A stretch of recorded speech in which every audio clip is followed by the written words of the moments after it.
I grew up on a council, or in a council house. I was one of 6 children to begin with.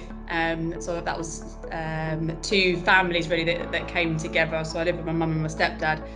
And I would describe my early childhood as being very unstable, to the point that when I was 12 years old, I made the decision that I didn't want to be in that environment, and so I left home. I actually got the train from Nottingham to Bracknell, where I was originally from.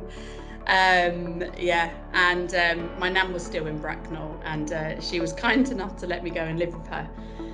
So by the age of 14, I started working. I was working in the local pizza bakery, working most evenings and weekends, sort of outside of school hours.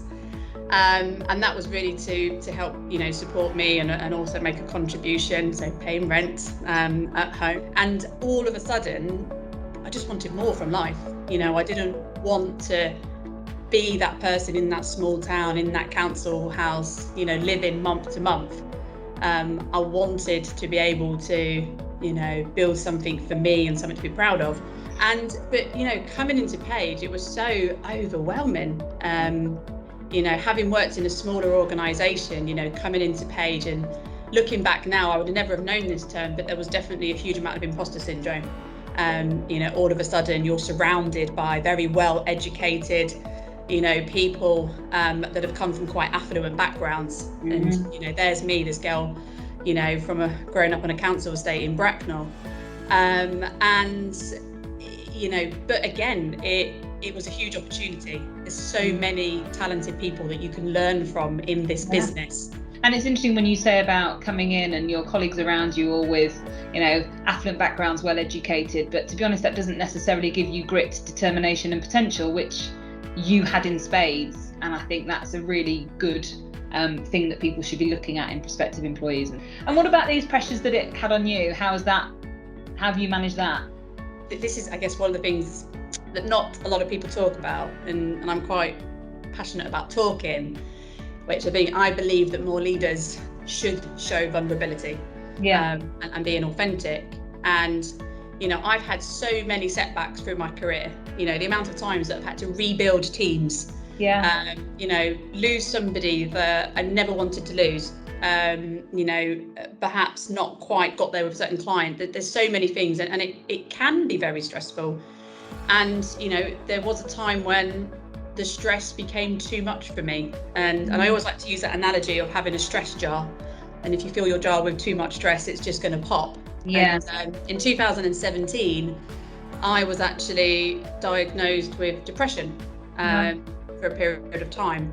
So after we got married, we were saving to buy the house, I wanted to get pregnant, I was trying to get my operating director promotion.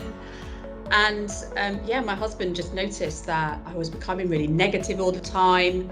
I found myself struggling to make decisions at work, which is no good for a leader, and feeling very low at times as well. And I finally contacted Vitality and had a referral, and then was diagnosed with severe depression.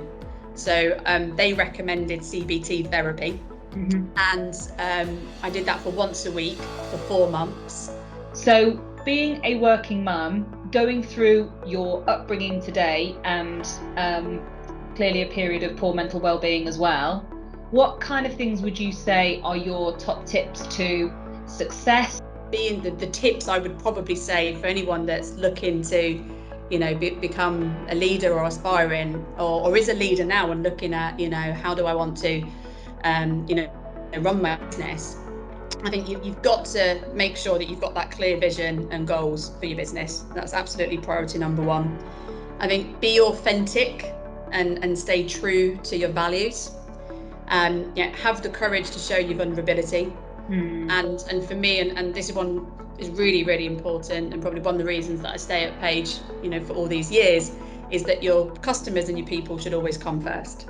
And if anybody wants to kind of read up more on sort of some of those, that leadership style, I think most people kind of call it the authentic leadership. For me, I just resonate really, really well. and that's what I'm aspiring to be, and I think it's a really successful way of leading people in the business.